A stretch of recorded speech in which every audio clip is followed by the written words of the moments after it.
back. Yes, we are back. There was like some type of complication. I was just playing Rhapsody's album in the background, and they were like, "You can't do that because of copyright." Okay. So now you know why Instagram was telling you need to stop. Yes, indeed.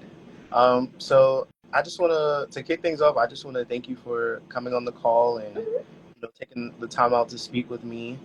Um, so I guess to start, who are you?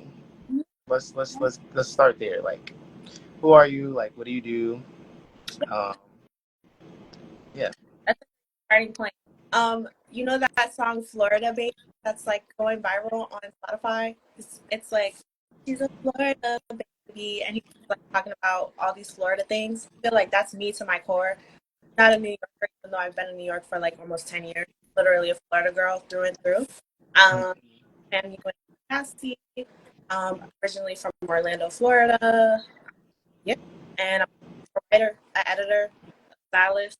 I'm a lot of things. But yeah, that's kind of the gist. Got you. Well, I mean, to say you're a lot of things is kind of an understatement. I would say I think that you're brilliant. I feel like your work is brilliant. I feel like your work ethic is next level. Thank you so much. Um, of course, of course. So, when did you realize that you wanted to cover fashion as your primary beat? Um, honestly, I feel as though I've literally been writing about fashion since I was in college at FAMU. So it kind of was something that I had always been around, not just at FAMU, but also like when I was much younger, since I was a kid, like I've always loved fashion. So by the time I got to FAMU, I had already decided I was going to study journalism. And so that meant being on campus a lot. And then also I decided that I wanted to write for our campus magazine, which was called Journey. And so I was doing also like some fashion stories for another magazine over at FSU. And I was also a women's wear director for a magazine at FSU.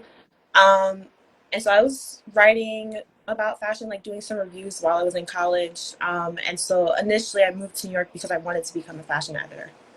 So it's been a long time coming for sure. That's awesome. And how long have you been in New York for? Sorry, can you repeat that? No, I was asking how long have you been in New York Oh, for? yes. I've been in New York for almost 10 years. This is year 9. So next year will be my 10th year here. Okay, amazing.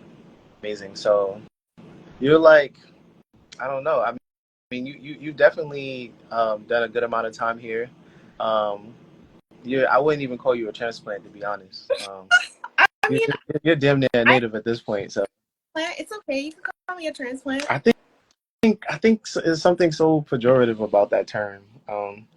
And I just feel like I don't want to demean you in any way. I So mean, look, I don't feel insulted. I definitely am a proud transplant because I just feel like New York has such an immersive history and just there's so many cool people here. Also, I have so much family that's from here too. Like I think people don't realize my mom's entire side of the family is here. So she's originally from Long Island. That's honestly how I ended up in New York, to be honest. okay, amazing. Shout out to Long Yeah, Island. that's Long Island. That's where I live right now. Oh, where what part of Long Island, if you I don't mean, mind? yeah, no, it's okay. I'm in Hampstead. In Hempstead. Okay. Amazing. So many legends. I just learned that there's this publicist. Her name is Anaya Gold. Yeah, that's Right? amazing. Yeah, she's actually from Hempstead as well. Mhm. Yeah, she's like a really dope person. She does like a lot of great work, especially in the fashion space. She's great. Yes, indeed. So I guess in terms of pivoting, you've been able to traverse, the industry and hop from company to company.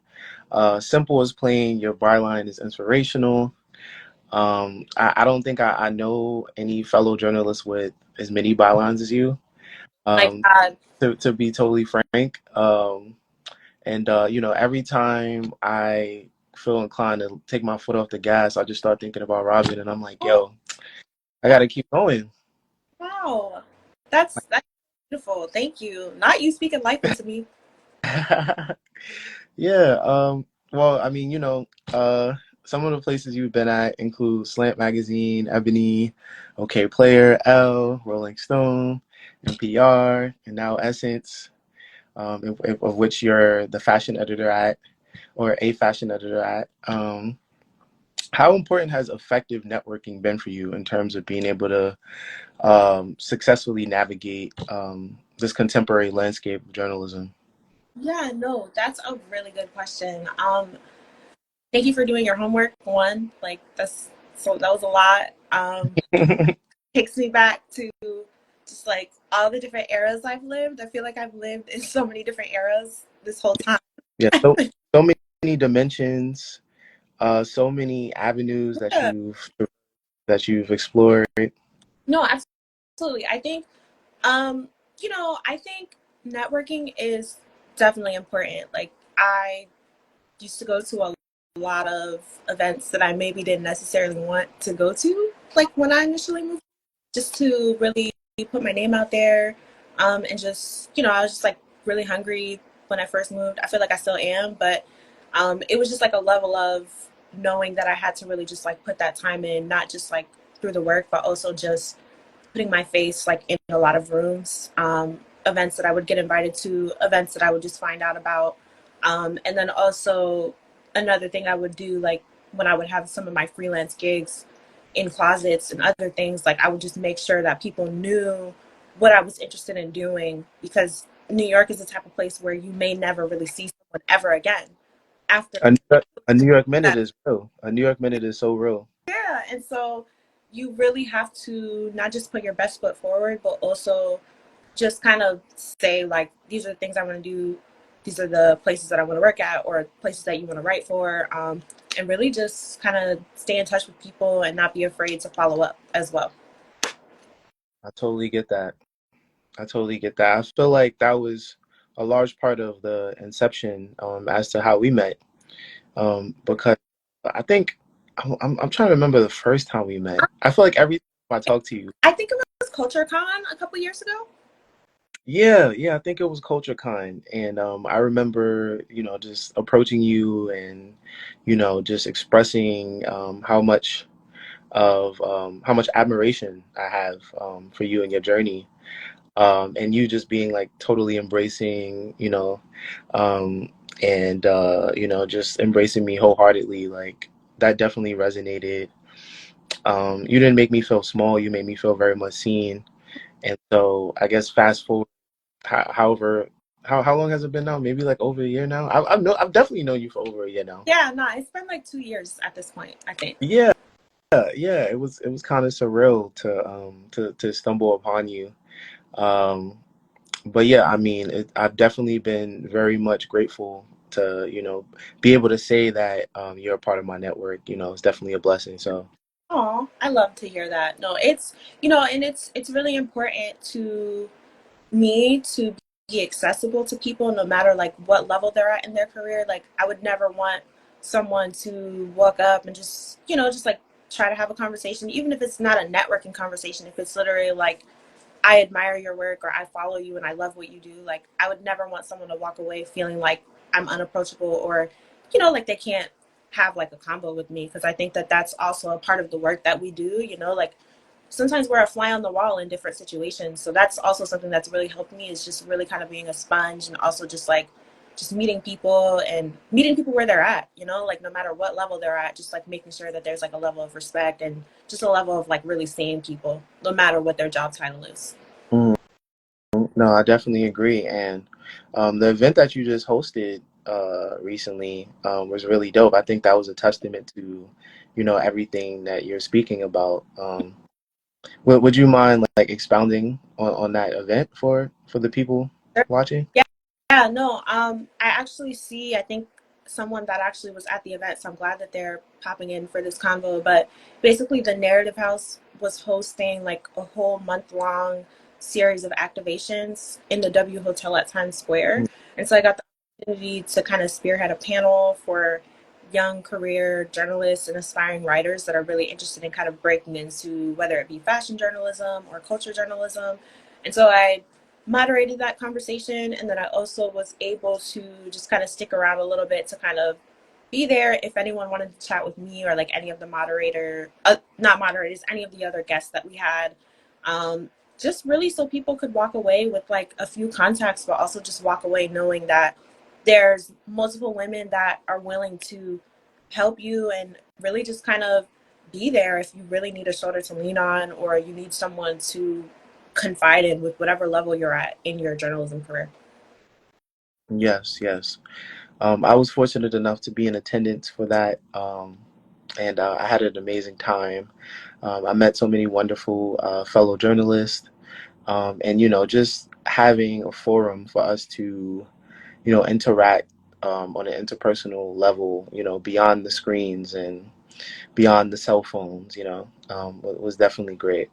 Yeah, no, I mean, that type of stuff is important. I think, at times I feel like panels, are they going to be boring? But I really wanted to just kind of create a space for people to, of course, come to a panel to learn, but also have a moment to talk with people who work at so many different places. Like we had someone from Harper's Bazaar there. We had someone that has her own platform. We had someone that works at Aisha Curry's Sweet July, myself. So it was really just like an opportunity for people to not just network, but also just know your dreams are not too big. If I feel like that's a big takeaway that I wanted people to have too. And then also know that all of us that were speaking were not inaccessible. Like literally we're here physically in this space. And like if you have any questions for us or you have anything that you want us to know about you before you send us a pitch, like do that now, Like it was a safe space for that too. Yeah, for sure. For sure. We definitely need to cultivate more spaces like that. Mm-hmm. Um, but what are some challenges, on a more earnest note, what are some challenges you face working in fashion as a Black woman? And how have you navigated those Yeah, challenges?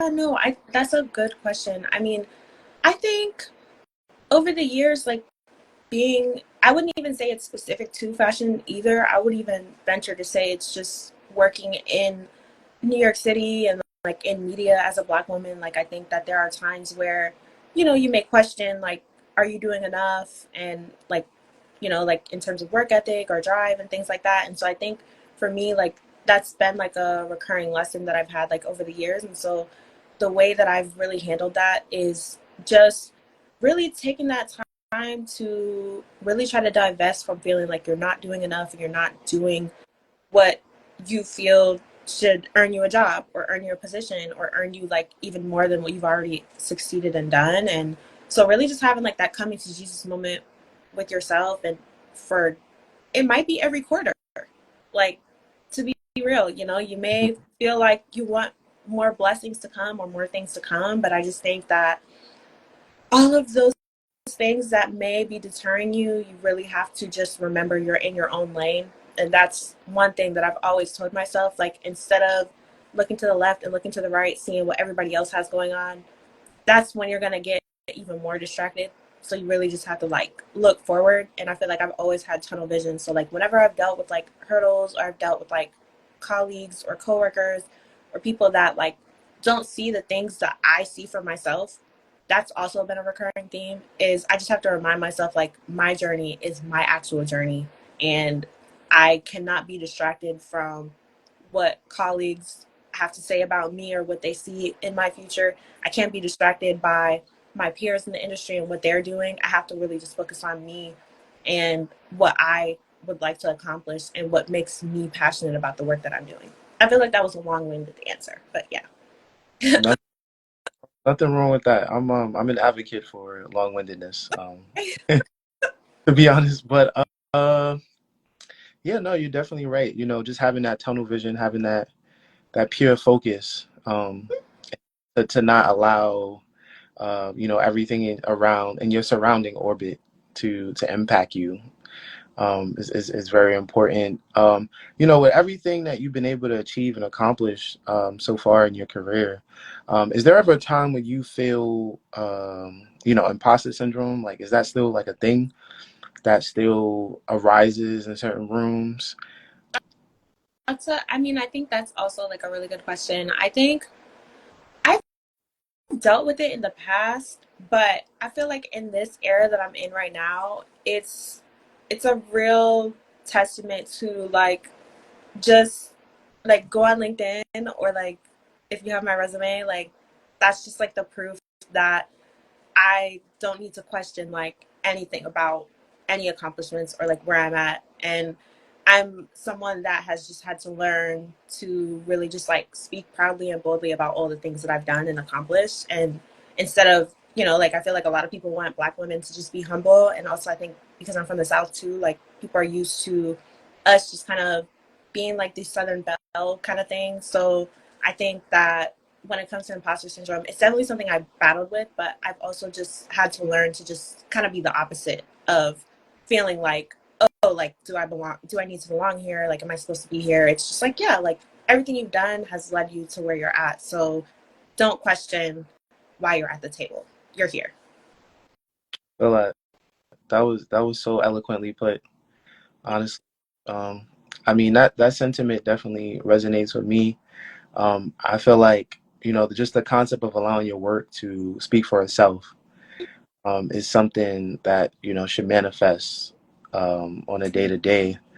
And I've definitely followed suit in that regard. But you know, I feel like you have a pretty extensive, large following on X, formerly known as Twitter. I think, based on my recollection of looking at your account, maybe like a couple hours ago, I think you have like over five K Yeah, followers, I do. which is like really impressive. I mean, just in terms of the connection between Twitter and journalism and just journalists in general. I believe that historically, Twitter has been like this like pecking order for journalists in a way. I think that your level of engagement on there, or like the volume of engagement you have on there, has historically kind of had a direct correlation with your success as a journalist. That's Um, interesting. I Okay. mean that's my point of view. That's my point. I feel like personally I defy that a little bit because I'm not the biggest person on Twitter. But I mean, I guess my rationale is I just feel like I never really had enough of relevance to say on Twitter. Um, but maybe I'm kind of like actively trying to change that now. But what are your thoughts on the current state of the platform? It's been through a lot of Yeah. changes over the years, Yeah. and how has it been beneficial slash advantageous for you in your Yeah. career? Yeah. I think this is such a great question. I think that Twitter has definitely gone through so many phases, so many eras. I think one, I just want to say that when I was in college, I was on Twitter and I literally DM'd Lena Waithe when I was in college, and she literally DM'd me back, and I was able to interview her for one of my campus publications at FAMU, just from No, DM her. no, And then two, Shaka King, that was the director for Judas and the Black Messiah. I literally DM'd him on Twitter as well, and I was able to interview him while I was at FAMU. So those are just two examples of things that still can happen on the platform, whether it be you're trying to find sources or whether you're trying to find writers, because I often have to put on my editor hat now. So sometimes I'm looking for like new emerging voices on Twitter, and I think it's a great platform for finding refreshing voices versus like just trying to Google things and trying to be on Muckrack. Like I really like love following just like really smart people on the platform. And so I think that that's something that has stayed with me like for years is Twitter is a place where if you're a writer, you can share your work. And then also aside from sharing your work on Twitter, you can find community on there. Like there's so many amazing Black women journalists that are constantly on Twitter sharing their perspectives on things. There's also like a lot of people on Twitter that are culture writers. There's people that are music critique writers as well. And so it's just like a really big universe on there. And I think because I've been on there for so long, like I've literally been on there for, oh my God, like I think I joined in like 2009 when I was in high school. So it's a long time. Mhm. And So I've been able to just like really navigate adapting to like almost every era. Like I have taken some breaks with it. Like the longest break I've ever taken was maybe like 6 to 7 months because I just felt I was kind of burnt out from being on the platform. But it is a great place for sourcing sources, finding writers, and then also really keeping up with what's going on like in Black culture, whether that be music, whether that be fashion. It's really just like an amazing platform for discovery still, I think, to this day, even with all the changes they've had. It's really just about curating what type of experience you want to have. um, like following the different people that you want to keep up with, or if you want it to be more so a platform for fun. It's really just kind of a mixed bag. You just have to kind of curate that environment for yourself. I feel you. So it seems like X, formerly known as Twitter, still possesses a certain degree of utility. No, absolutely. I mean, it's very useful. I think I would say, when you were saying it also like aligns with success, like I would disagree with that because like like you may have stories that you post on there that may not get a lot of engagement, but on the .com that you're writing for, you might have 200,000 views or reads from that story. That's happened to me multiple Mm, times. Like something has like not gone viral on Twitter, but it still has like a very high engagement and page kind of count. So, like yeah, it's cool to go viral on Twitter. Like I've had a lot of stories that I've done like do really well on the platform, but it's really about utilizing it for what it can do for you, whether that's growing your brand or whether it's keeping up with a lot of other people and what they have going on. And I use it for both. I use it to just like kind of get some thoughts off, but then also sharing my stories, and then also just like kind of being a fly on the wall in so many different conversations that are happening online, so that if there's any trends, like I'll give you an example. The Mary J. Blige boot that sold out almost immediately when it dropped. I mm, did think piece on that. And sometimes you'll pull like tweets just so you can throw them into your story to just show like this is a conversation that's trending right now. mm, mm. Nah, I feel that. I feel that. Yeah. Just like embedding tweets is definitely a concept. Yeah, Um, I would say the power of Twitter is also just like still a thing because so many brand accounts literally are still posting screenshots of like what's happening on Twitter, like on Instagram. And then with yeah. to like the popularity of threads, it's just like it's literally just like another edition of Twitter. I Mm, was talking to a friend about that the other day, like how threads is just like trying to be Twitter so bad. Like no, it's like no So, shade out threads, but it's just like guys, like this has this has happened for a very long time already. nah, I feel you. So Threads is sort of just like a carbon copy right I now. mean, Um, it's not a carbon copy. I just think it's just like another way to get users engaged for sure. okay, awesome, awesome. So I know that mentoring college students and women of color mean a lot to you. Where would you say your penchant for mentorship stems from? I know that you've had, based on my research, you've had a certain degree of mentorship, uh, which is amazing.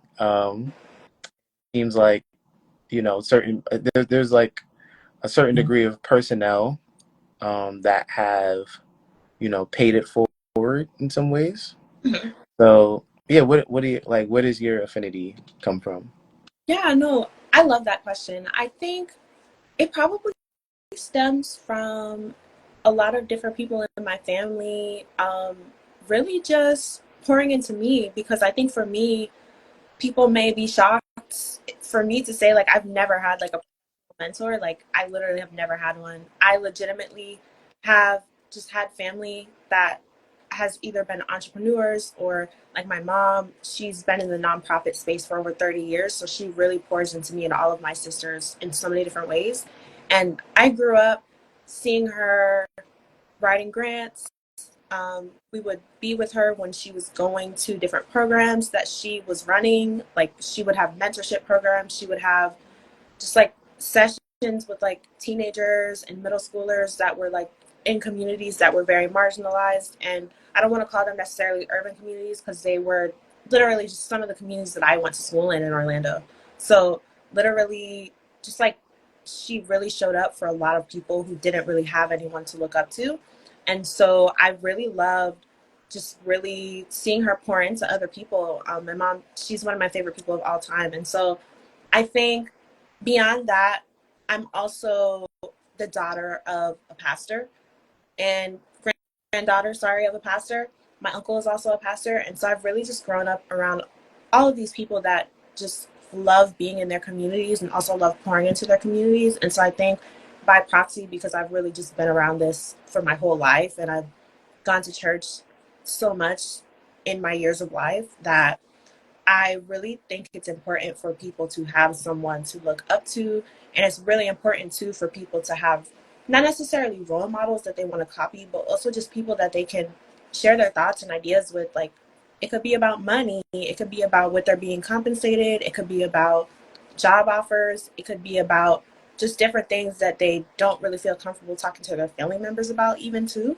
And Mm. so I really try to be that for people, not even just career wise, just like also I have people in my family too that I feel like I mentor because they're my blood. And so, it's just important to really show up for people. I feel you. I feel you. I definitely would agree. I think that mentorship is so crucial. I think that that's something I've like discovered during my journey. I feel like I've had a ton of unofficial mentors. Um, even with you, I feel like in some capacity, like I kind of perceive you as like an unofficial mentor of mine. I agree. I definitely, You whenever I be like, what's going on? No, I'm not feeling it. Mm-mm. Yeah, just like having you as like a resource for, viable counsel. And I just feel like your journey, you've had so many different junctures that have lent itself to so much, invaluable insight. And so I feel like when I talk to you, especially about career oriented stuff, I feel uplifted. And I feel like I'm being like poured into in like a positive way. So That's I definitely appreciate that. But I guess when it comes to fashion, who are some black designers you've been tapped into? I'm not too big into the fashion world personally. I know like what Brandon Blackwood. Who else?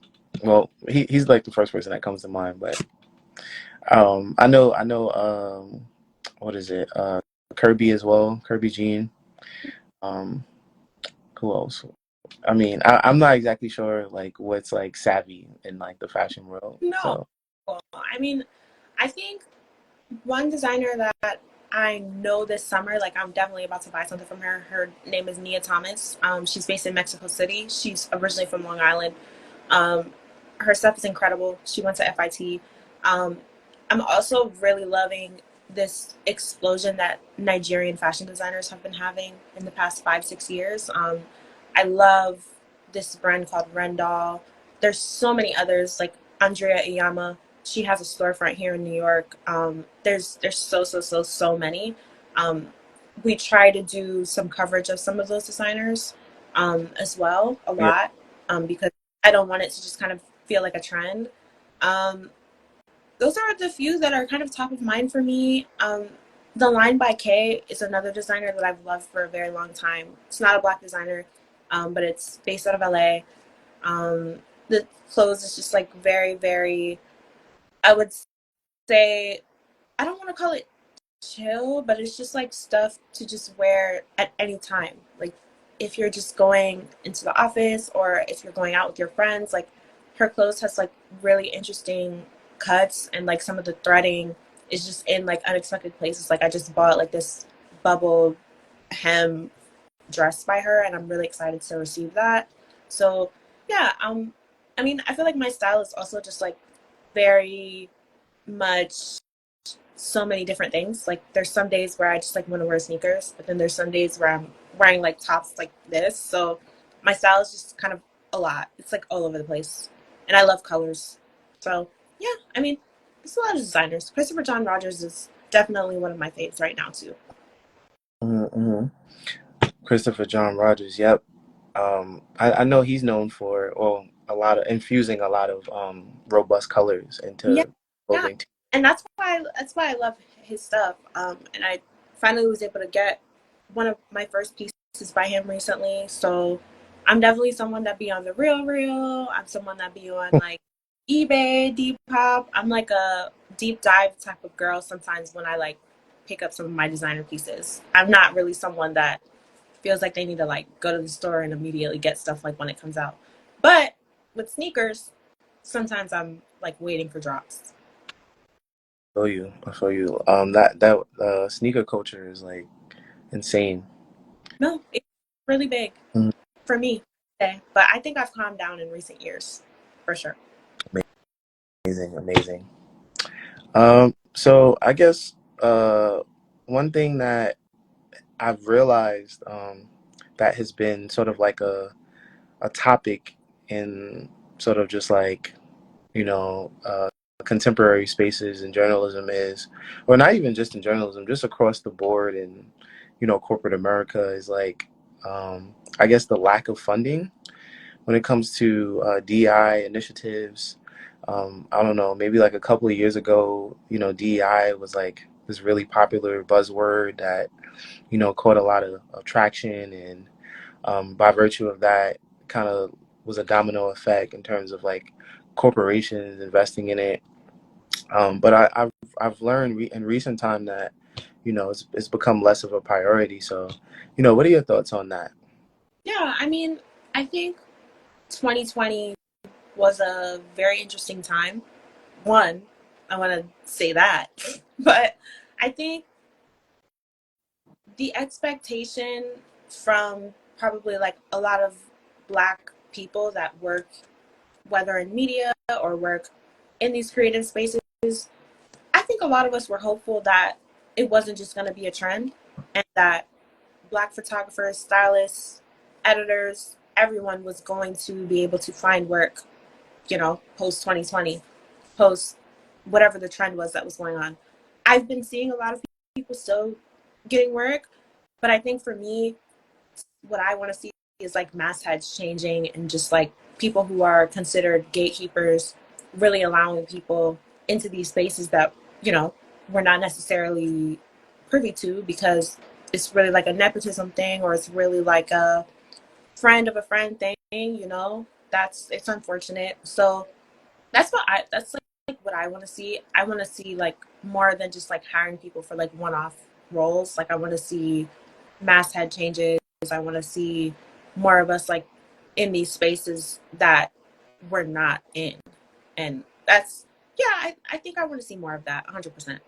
And I think that the trend unfortunately has started to dwindle and there's been some statistics that have shown a lot of the DEI folks unfortunately have lost their roles that were created like during that 2020 period where there were like a lot of moments that appeared that these companies were really just kind of leaning into inclusion and diversity. So it's just unfortunate to have seen a lot of that happen. Yes, yes, I would definitely concur with those statements. It felt like sort of like lightning in a bottle for a very limited time. Mm-hmm. Um, and I don't know, at times it felt genuine, but it kind of fluctuated but between feeling genuine but also feeling kind of disingenuous at times. Um, but yeah, going back to just like the need for a shift in culture, I definitely would agree with that. I feel like in journalism in particular, it can feel very gatekeepy, and it might seem like the only way to open a door is by way of connections, Mm-hmm. um, versus versus like pure merit. Um, so I hope personally that there's somewhat of a shift in that too. Um, Yeah. but I feel like even that concept is something that you learn after some time in the space. The power of connection. So, but I guess going back to the current moment and time. You were recently hired to be the fashion editor at Essence, right? Um, So, how's your time been at Essence? And would you consider achieving this role as sort of being like your ultimate role? I love that question.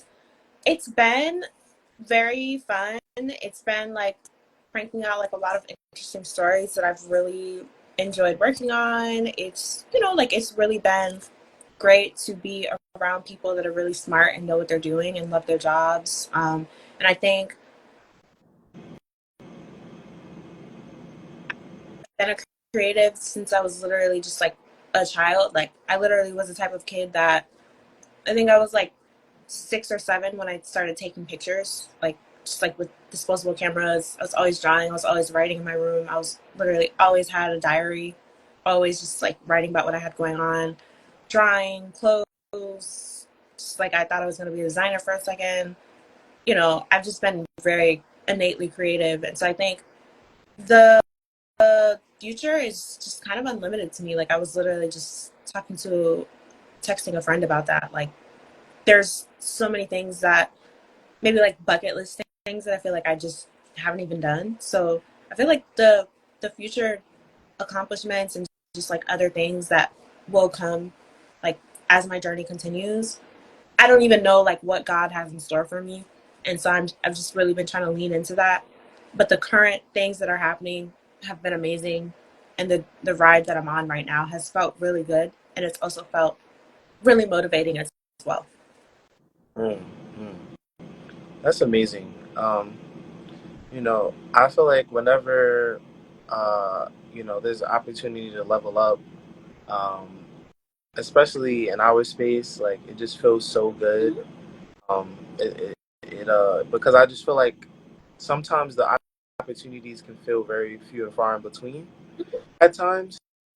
Um, and I just feel like the pace at which you've been able to, leverage your opportunities and grow from them has been exponential. Thank you.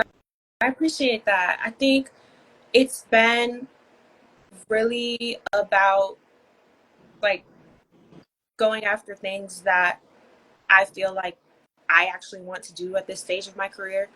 It's not about like what it's going to look like anymore for me. It's really about like, does this align timing wise? Because I think when I was younger, I was just that person that was just like taking whatever opportunity would come my way. But in this era, it's not what I'm doing anymore. And also, like last summer, I was really grateful to be able to take some time off because I was extremely burnt out last year. So, just like it's very important to really just gauge how you're feeling and like taking care of yourself. And sometimes you got to make a lifestyle change. Um, you know, and for me, that was really relocating to where I'm at now. Like I'm not in Brooklyn anymore. So really just kind of taking that time for you, like, and what makes sense for you is a part of working in media. It can't just be about work all the time. Like you have to create some time for Mm, you. I think that that's also what this era is about too, is really just taking care of me in the best way that I can, like with the tools that I have. I feel you. Well, toast to self care. No, Um, we can't neglect that whatsoever. Um, so I guess to finalize things, this has been such a great conversation. Always a pleasure chatting with you. What would you say is next for Robyn? What are some current boundaries that you're trying to push? gosh, I feel like that question kind of scares me a little bit, but I it makes me think about my sister. I don't know if you know I'm a twin, but my sister, I remember one day she was talking about me and she was saying she feels like I'm one of the strongest people that she knows, like of all time. And she said that when we were in college. So just like envisioning that still being true, like right now in 2024, with all of the things that I've dealt with, like in the past 9, almost 10 years, like making it happen in this industry, so crazy because I still ground myself in the fact that I am like a strong person and that I am someone that literally moved to New York with like $600 and was just like don't know what's gonna come of this. I got my suitcase, I have my ideas and what I think I want to do. And so the fact that I've made it this far is just like very grounding for me. And so, kind of similar to the last answer I had to your last question, Mhm. I really think that what's next is just like no limitations on anything that I want to do to express myself creatively. Like, really just showing there's even another level. It may be hard to see, like, oh, there's like, she can do more than the capacity that she's currently at. It's just like, yes, like, guys, I got some more things that I still want to do and that I accomplish. It's not even about titles, it's not about positions. It's more so just like there's a lot of creativity that I have like inside of me. And so that's what the next phase in my era is giving for me. It's just like continuing to express myself. Um, just really just showing other people that it's not just about being a writer and editor. It's also a lot of other things that I love doing and that I would love to do. And so that's maybe that is what's next. Amazing, amazing. Well, I'll definitely be on the lookout for, your next ventures. I try not to stay too far away. That would be of detriment to my to my well. I'm a phone call away or a text away. Amazing, amazing. Well, I just want to say thank you again for taking the time to speak with me. Um, this chat has been enriching. Um, I guess before we close up, do you have any lasting remarks? Like, would you like to, shout out your socials or, things of that nature? Sure. Um, if you guys, I would say, like, if you want to follow me on Instagram, like, great, do it. Twitter can be a little unhinged, so I'm not gonna press you to follow me on there. Like, I feel like Twitter is my diary, so if you want to follow me on there, you can. Yeah, just same kind of handle, just Robyn_Mowatt. And then if you want to read any of my work, RobynMowatt.com is my portfolio with all of my stuff from all the different publications I've written for. Um, Elle, Vogue, Essence, Ebony. So yeah, just that's my platform. Yes, indeed. Heavy hitter for sure. Thank you so much. Thank you for creating space for this. I really enjoyed our combo. Of course, of course. Well, enjoy your night. This was the Black Journalist Collective Convo chat, and yes, thank you. Of course. Bye.